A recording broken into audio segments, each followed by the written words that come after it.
of hands were at this conference last year? Okay, for those of you that raised your hand, keep it up, keep your hands raised. Look around you. Take a look around your room. Think about, if you were here yesterday, think about yesterday. Be brave. What's different about this conference this year than last year? Somebody, who wants to be brave?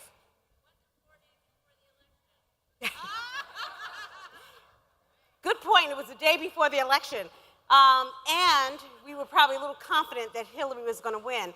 What else is different about this conference this year when you look around this audience? Representation of? Okay, men, women of color. So quick story. Last year I attended this conference. As a talent professional, I've sent many employees to this conference over the years. I went to the conference for the first time, thought the content was fantastic. However, I contacted Lisa Stromberg, the COO of 3%, and said, I cannot be a sponsor of this conference because there's not enough diversity. I, as a black woman, felt alone. Kudos to Lisa. Lisa came from California, met with me in New York in January of 2017. She and Kat Gordon said, I promise you, it will not be that way this year, November 2017, and they kept their promise, and we are a sponsor.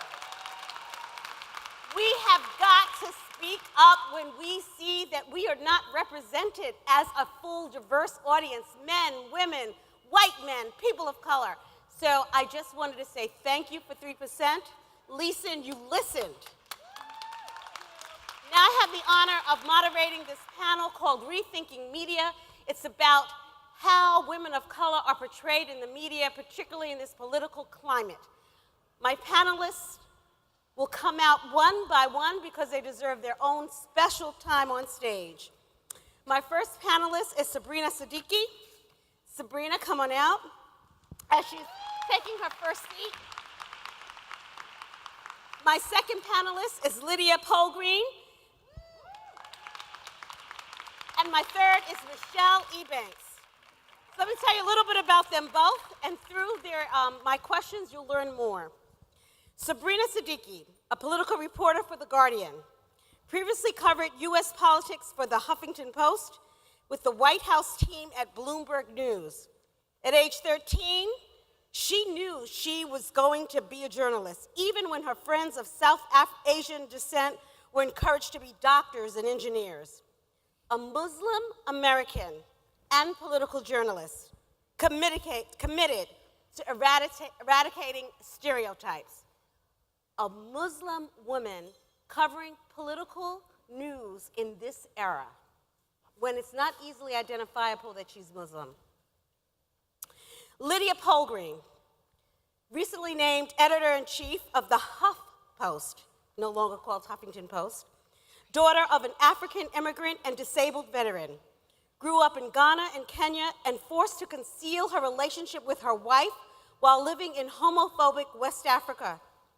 An award-winning journalist, came up as a local news reporter and spent 15 years at the New York Times. However, in December 2016, she decided to join the Huffington Post as their new editor-in-chief. Welcome, my panelists.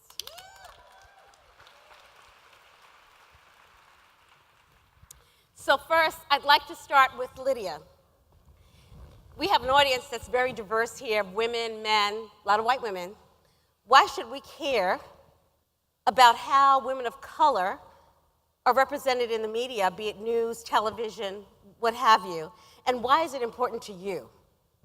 Well, I've been thinking a lot lately about two women of color in particular, and there's a line that I think connects them. One is Anita Hill, who was not believed, who was not taken seriously, who was called a bit nutty and a bit slutty when she, as a graduate of Yale Law School, spoke out with dignity and courage. And there's this direct line that connects her experience to what happened to Frederica Wilson, the congresswoman from Florida, who was insulted,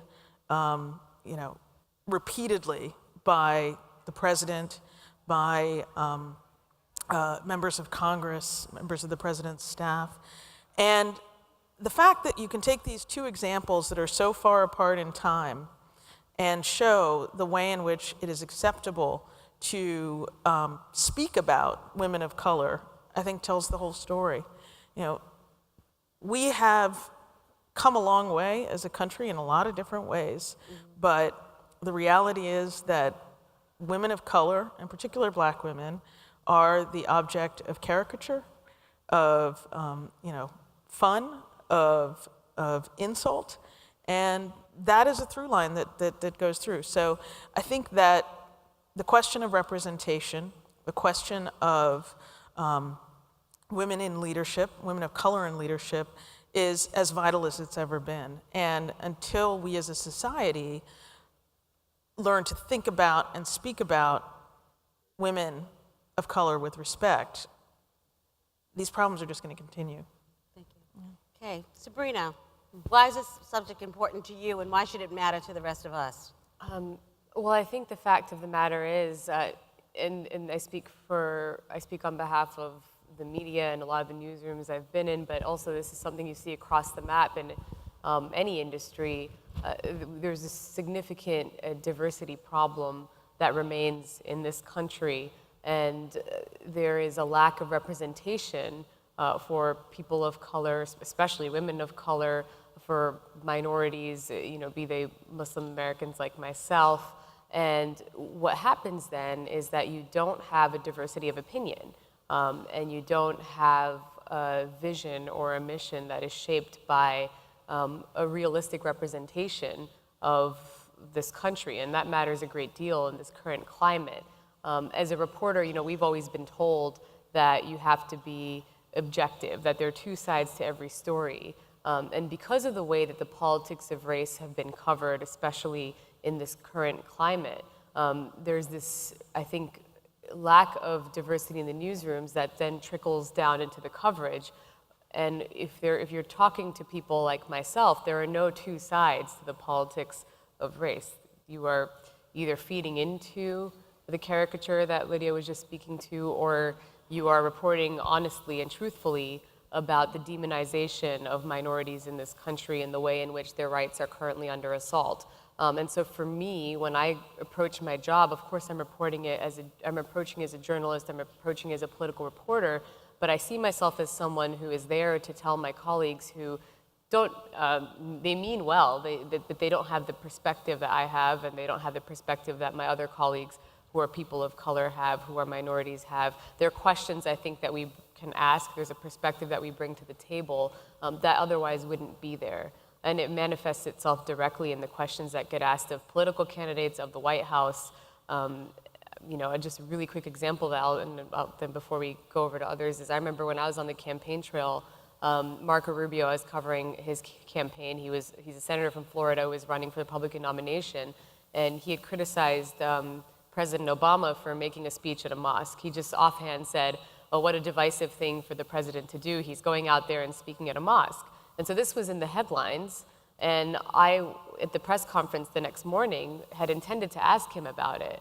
And I looked around at the 30 other reporters in my presence, and I just suddenly felt very conscious of the fact that I'm the only Muslim there. Mm-hmm. And I didn't want to be the Muslim reporter asking the Muslim question. And so I said, well, surely someone else will ask it. It's the only reason he's in the headlines today.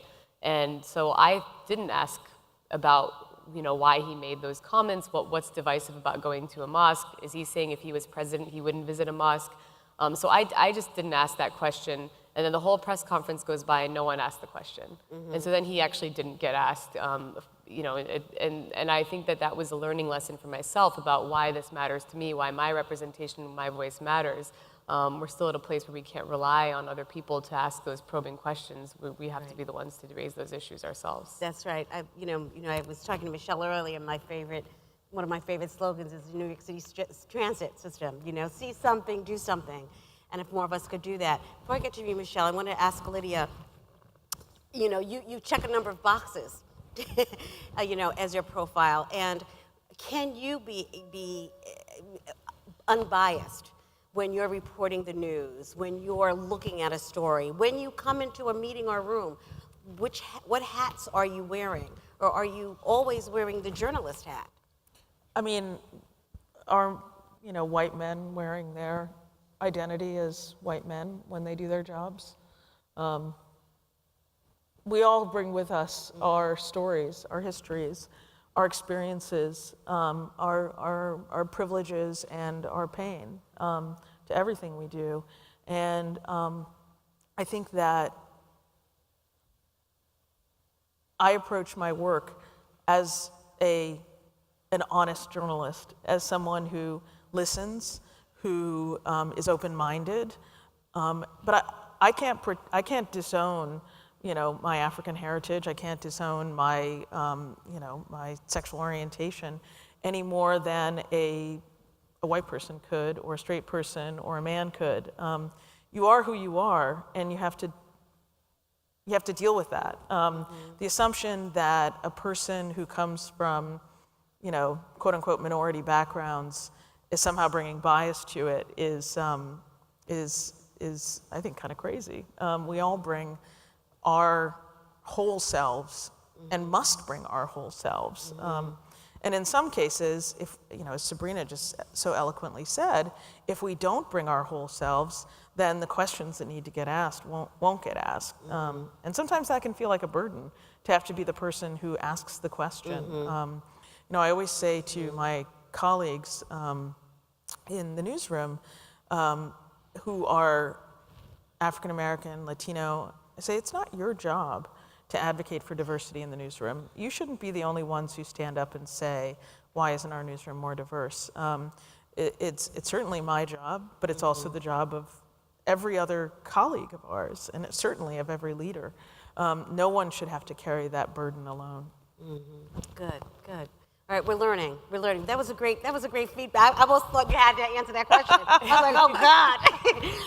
Michelle, Essence Magazine. I don't know, in Essence Communications, I don't know if everyone in the audience knows much about Essence, but if you've seen the movie Girls Trip, that was certainly a good education about if you haven't seen the movie.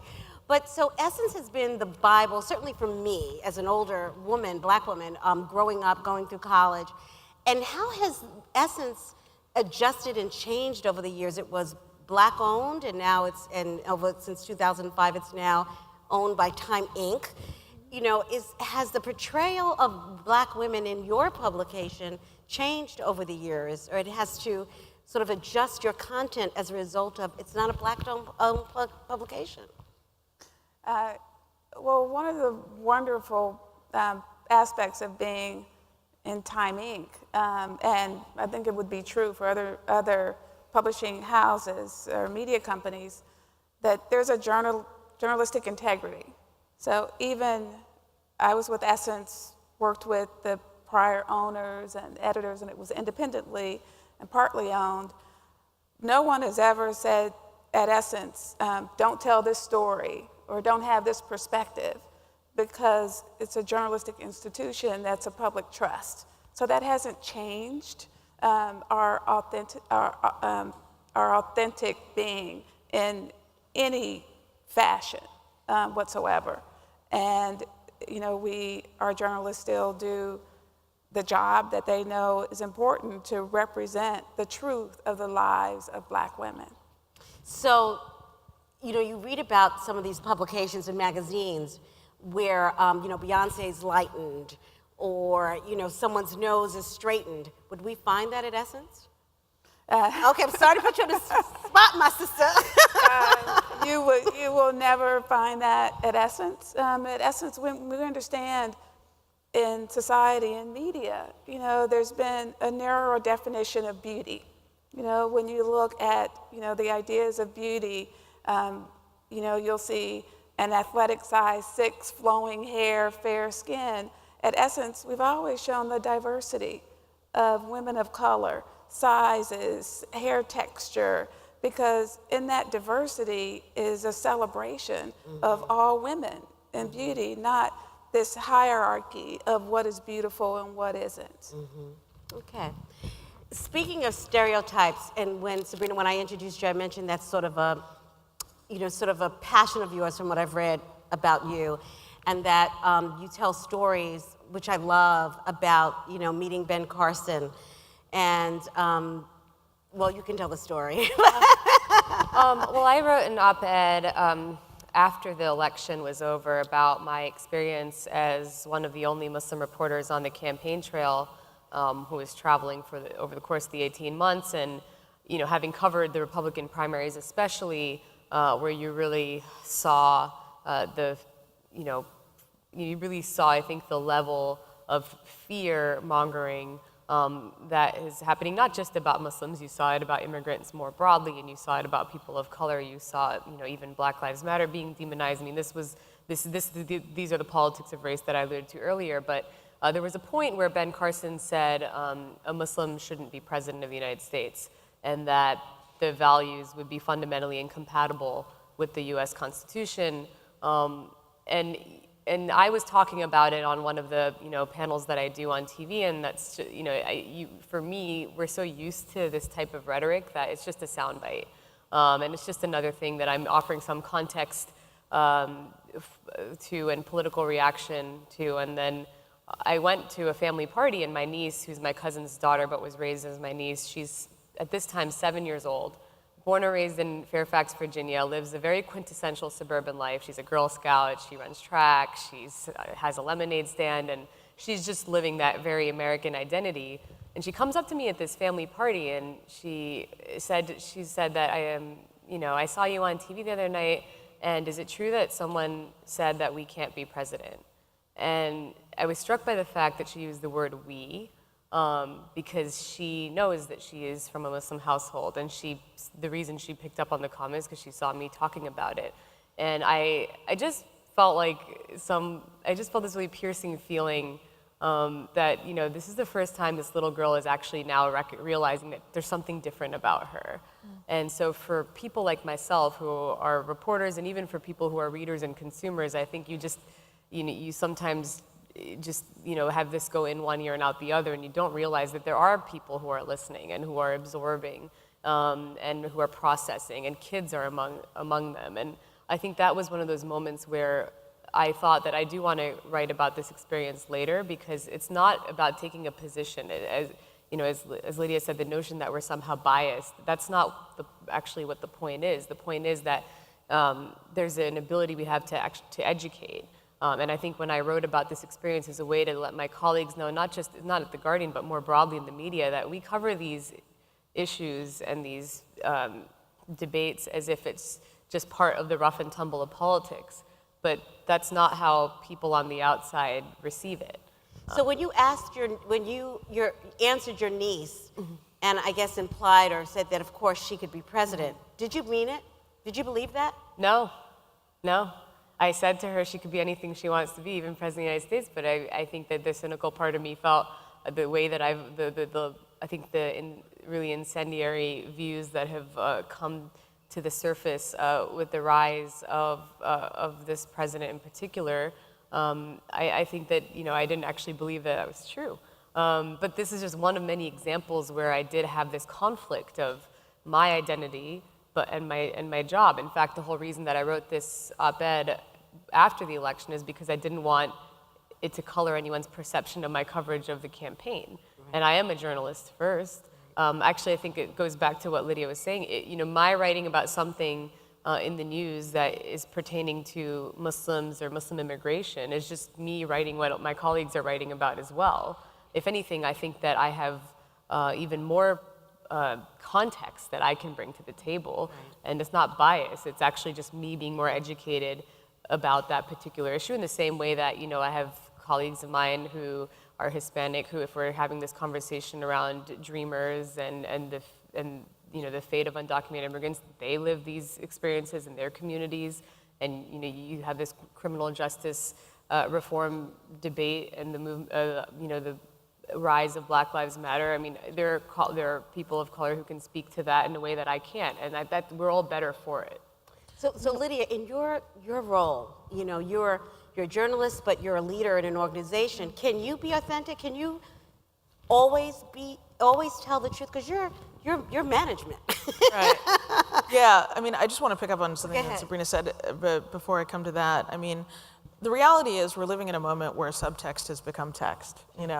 Where you probably grew up thinking it would be really hard for a Muslim to become president of the United States, that there are significant barriers for a person of color, for, a woman, for, these things were all kind of part of the subtext. But suddenly they've been made plain. And in some ways that's horrifying, like in the example of your niece. In other ways, I'm thinking about the aftermath of the Harvey Weinstein revelations. I mean, there was an article about a woman who was sexually harassed by the head of NPR, who at the time was working at the New York Times. And there was this quote from her, and she was an anonymous person. They didn't name her, but she said that the hardest part about what had happened to her wasn't that, these like weird moments where this guy would kiss her and stick his tongue in her mouth, or, invite her up to his room for room service at a hotel, but that what had happened had essentially killed her ambition, And so this notion of this thing that we've all lived with, whether it's racism, whether it's sexism, whether it's Islamophobia, it's all been kind of subtext. And now in this extraordinary moment, this painful moment, it's become text. And we see it, and we confront it, and we realize this is who we are, and this is what we're facing. This is what we've lost. These are the thwarted ambitions. And that's a remarkable moment. And, I think all of us are simultaneously horrified, but also relieved that these conversations are now out in the open. We can talk about them openly, that you can write that op-ed. I just think it's so important. Can you be more honest now because you're not with the times? Or does that not matter? Oh, no. I mean, I think that very little about the way that I speak and talk publicly has changed since I left the Times. I think that the Times has a very, very different journalistic tradition than HuffPost does. But I think you're seeing at the Times journalists are bringing more of themselves into their journalism because it's just become a fact. We lived through an election in which Jewish reporters were getting items mailed to their homes with images from the Holocaust and yellow stars and things like that. So I mean, the personal is totally fair game now, and it's impossible to think of how any journalist could leave their own identity at the door. Okay. Michelle, I want to ask you about, because part of this thing, this topic is about how have images changed, and you being with a media publication, a magazine. I wanted to ask you, have things changed? Have they changed for the better in the way women of color portrayed? Or have they the same over the last 5 years? Or have we regressed? And I'm thinking about things like the Dove commercial and other kinds of images that maybe we're just more aware and they're more relevant. But what's your take on how the pendulum is swinging? I do believe that there have been positive changes. I mean, just the fact that we could sit here and we can go back and talk about Anita Hill. We lived in a time where she was not believed, but we can come back and talk about that now, and can talk about Congressman Wilson in Florida and have journalists. I mean, folks like Thomas Friedman with the New York Times to say she deserves an apology. That wouldn't have happened before. It would have been somehow unconsciously, we don't see that that's not right, that we didn't talk about it. And, we're seeing, more portrayals. There's Viola Davis, I remember at an Essence event 8 years ago. She was honored at an Essence Black Women in Hollywood event, and she stood in front of that audience of predominantly other, Black actors, directors, and said, "We are in a crisis. We are not getting roles." And it was such a dramatic moment. And fast forward, there are so many more roles for Viola Davis, for Kerry Washington, for Taraji. I mean, you're seeing the complexity of roles, not just a stereotypical role for a Black woman. Hidden Figures, you see box office success, Girls Trip. I mean, that's that's a change. We still are not all the way there in representing images. In a study at Essence, 93% of Black women felt that mass media did an okay, poor to horrible job of reflecting them the way that they see themselves. So yes, change, positive change, but not really representing women of color and women overall still the way that we see ourselves. I'd like input from either or both of you on that subject, on your feeling on how things have changed or not changed over the last 5 years. Well, I mean, I think that we tend to get excited about seeing representation, particularly in culture, in the popular culture and entertainment. You know, the culture tends to be pretty far ahead of where our politics are, of where our legal system is. You know, you had, you know, I'll use the LGBT examples. You had, you know, Will and Grace, you had Modern Family, that really preceded the end of the Defense of Marriage Act, things like that, and helped kind of get the culture ready for the idea that this is changing, you know, queer people are everywhere, they're your family, they're people you love, you know, this is, and my hope is that this moment of incredibly exciting inclusion and representation is similarly preparing us as a nation for you know, a real revolution in policy and politics. I'm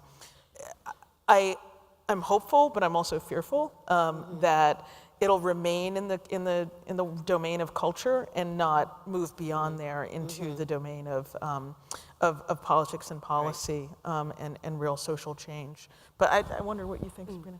I mean, I think that the key point you just raised is that this is still something that is framed as part of these bigger culture wars. And it's much more than a question of culture, because we're talking about economic and social barriers that are facing specific communities. And they manifest themselves in very profound ways that limit upward mobility, that box entire communities in to a certain fate. And so when we sort of dismiss it as part of a culture war, you're looping it in with, you know, celebrities and entertainment and or just, you know, social issues. So sort of camouflaging. This camouflaging of what it is really about, and kind of missing that, you know, level below that's beneath the surface of how it actually impacts real people. And one thing I'll just say that But Michelle's going to I think what Michelle said is the fact that we are talking about it, though, and the fact that you have people who, you know, not just people, you have media outlets who are willing to be a lot more frank in how they frame these conversations. I mean, that is a level of progress. I also think one other thing I'll quickly say, and obviously I know Michelle has something to say too, is that, you know, the other issue that I think is important is to sustain focus on these conversations. They tend to be fleeting, and they'll come and they'll go. And so I'm thinking of something like, you know, I mentioned criminal justice reform earlier. You will have a video that's viral, you know, let's say of a police killing of an unarmed black male or female, and it'll be all over the news for 48 hours. And it's all that we're going to talk about for those 48 hours. And then you'll have the regular round of stories around the push for criminal justice reform and, you know, conversation around mandatory minimums and police brutality. And then we'll move on, and it's as if that never happened until the next one. And then we'll go back to it. Right. And the same thing happens with the topics we're talking about with respect to Muslim profiling with the travel ban. We'll talk about it, right, and then we'll stop talking about it unless there's a court, you know, related news story about the travel ban being caught up in the courts. So I think that it's about maintaining focus on these issues and not just when they're breaking news, so to speak. Michelle, did you want to add something? I know you were jumping out of your seat. Well, you know, just, you know, the point of, you know, the impact of the bias in narratives and media is profound. You know, there are often life and death consequences. When the little black girl goes missing and the police don't look for her, or the mother says, no, my daughter's missing, and no one responds, and then days later she's found in a refrigerator. You know, it's if you have the fastest growing group of entrepreneurs are Black women, but they receive 1% of venture capital. The Black women have the highest rate of labor participation, but have the biggest gap in pay against white men. Yes. You know, these narratives are profound because they influence our decision making in everyday situations, in the workplace, in politics, in the criminal justice system. And the statistics all support the bias, and we have that bias in society. We have that bias as women against other women, men against women, and how do we begin to see the full complexity, the impact of what this has in our society? Because if women are to be equal, then that should be our tautology. And a tautology is true in all worlds, not just for some women, Right. but for all women. Get it. We have only, almost 4 minutes left. So are there 1 or 2 questions from the audience for this panel? I can't. Sorry. Does anyone have a question for the panel?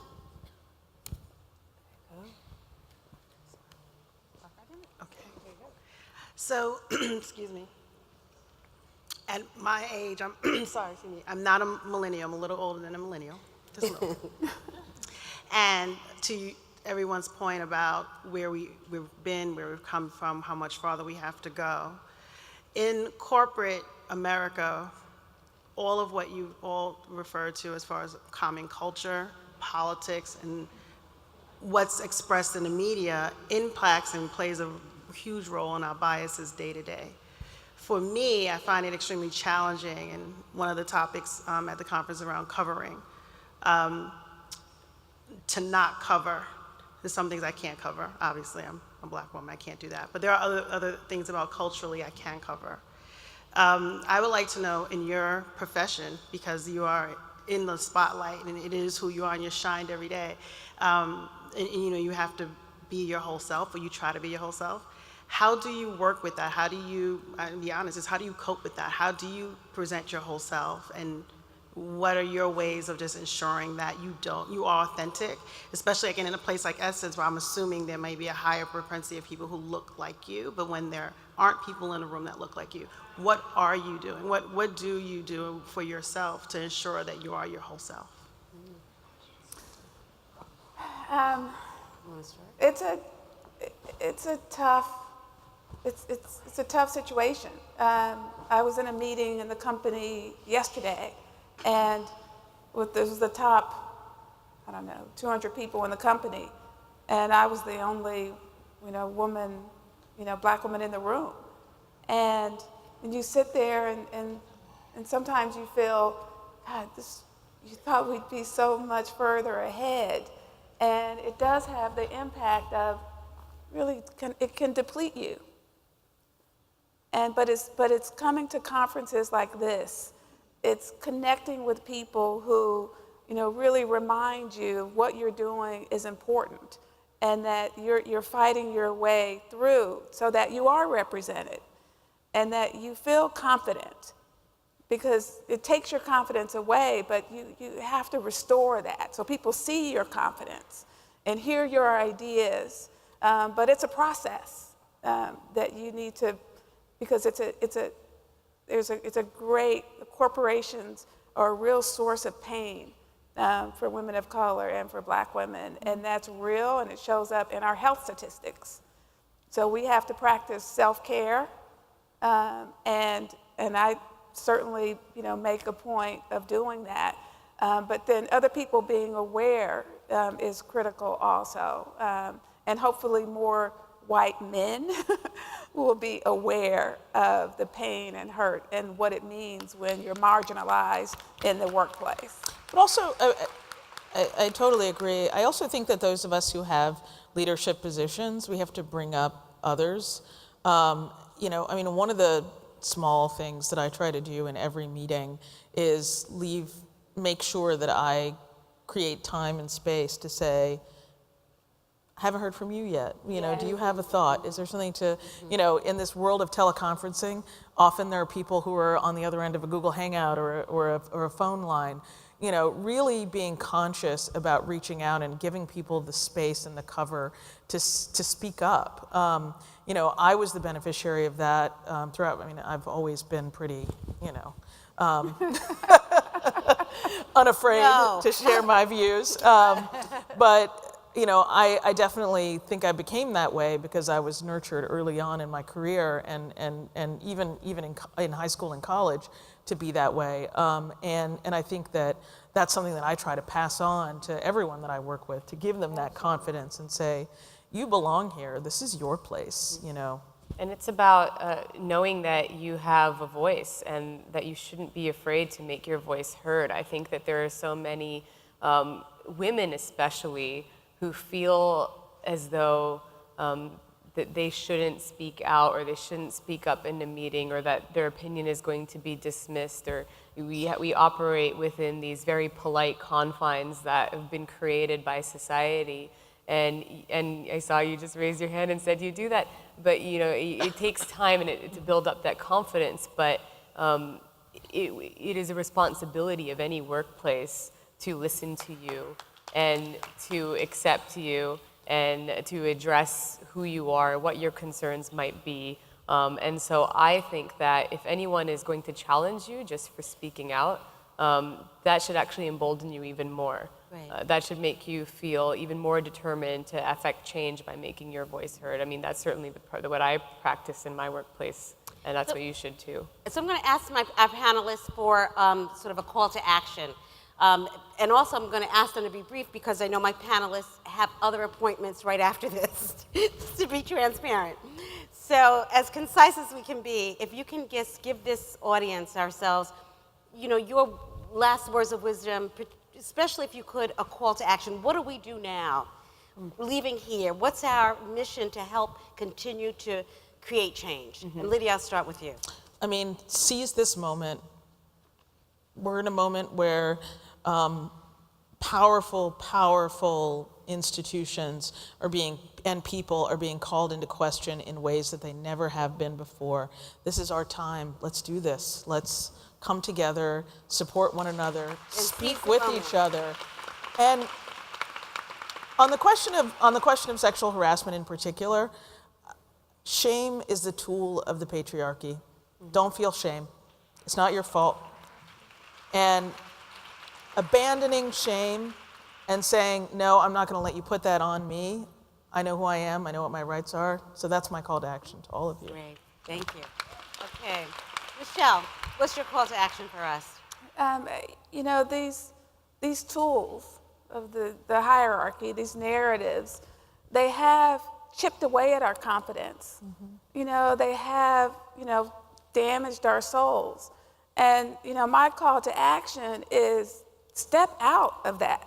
Let go, be confident, know that we are amazing beings and we should be leaders. We should be CEOs, you know, we should be governors, we should be president. So stop the brainwashing. We have been brainwashed, no more. Let's trust that this world will work for us. Great. And we can lead. I hope everybody's writing this down, because I am. Okay. Obviously, as a political reporter, the number one thing people come up to me and say is they're very depressed about the state of affairs, and they don't know, you know, if there's anything that's going to change. And I always have to tell people that you are the change, and it is not enough to have one women's march the day after inauguration. Everyone in this room needs to be more engaged in the political process. Everyone needs to, you know, learn about the issues that they care about. They need to be part of those conversations. They need to join coalitions, build coalitions, and recognize that there are a lot of different groups of people who are in this fight together, and those voices will be a lot stronger if it is one unified voice, and it requires people to get to know their neighbors, to get to know people that they may have not otherwise interacted with before, and to really understand that civic engagement is really the answer to a lot of the problems that people are grappling with right now. And so Great. I think people in this room need to be energized and they need to be mobilized. I know people are energized. The question is, what are you going to do with that energy? Are you going to use it when it matters most? All right, ladies, let's have applause for our panelists. Let's remember to seize the moment, to be confident, and know that you are the change. Thank you very much for your time today.